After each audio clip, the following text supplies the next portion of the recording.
Hi, this is Patrick, and I wanted to do another video today. I was thinking a little bit about mindfulness and radical acceptance. I was thinking about how mindfulness works to increase performance, and how specifically radical acceptance works to increase performance. And one of the things I was thinking about is I take Brazilian Jiu Jitsu, and when I started, I was really bad at it because everybody's really bad at it when they start.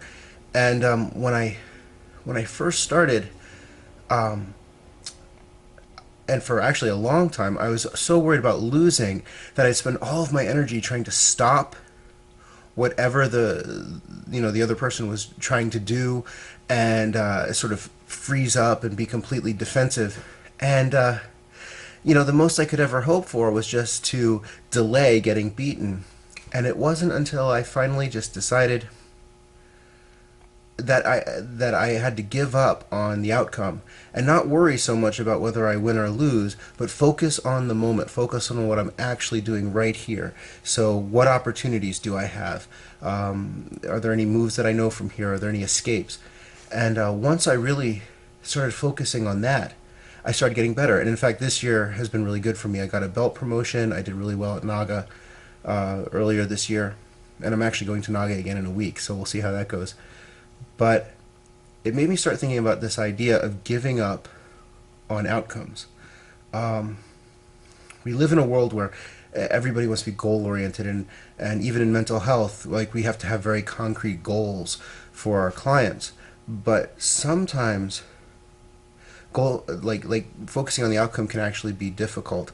In jiu-jitsu, I've seen a lot of people who they want to be really good, and you're not really good. Jiu-jitsu is really technical. It takes a long time to get good, and so they get frustrated, they give up, um, and they don't come back, and so they never really do get good.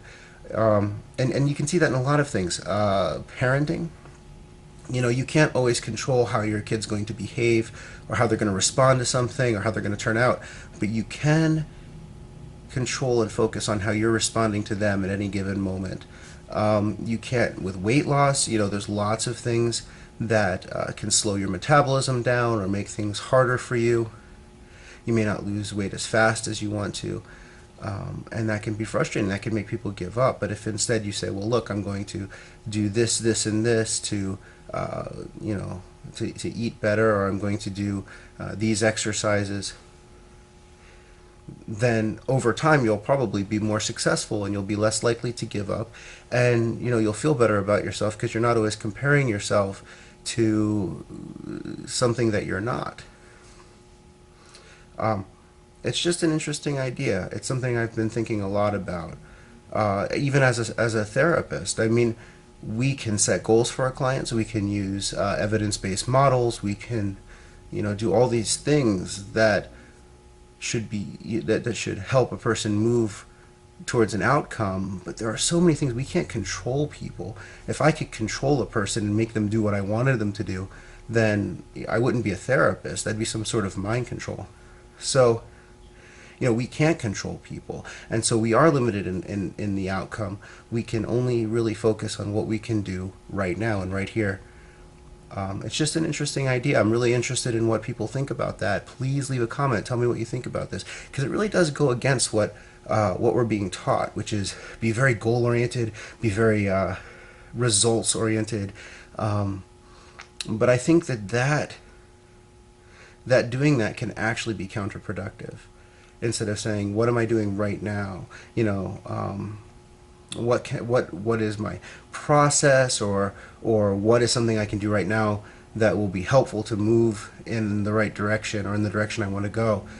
And goals and outcomes are still important, because those are good evaluators. It's a good evaluation of what you've been doing. If you're trying to lose weight and after a month or two you still haven't lost any weight, then maybe what you're doing needs to be changed. But to constantly be comparing yourself to an idealized self, I think ultimately could be damaging. Anyway, tell me what everybody thinks. Leave a comment below. Thanks.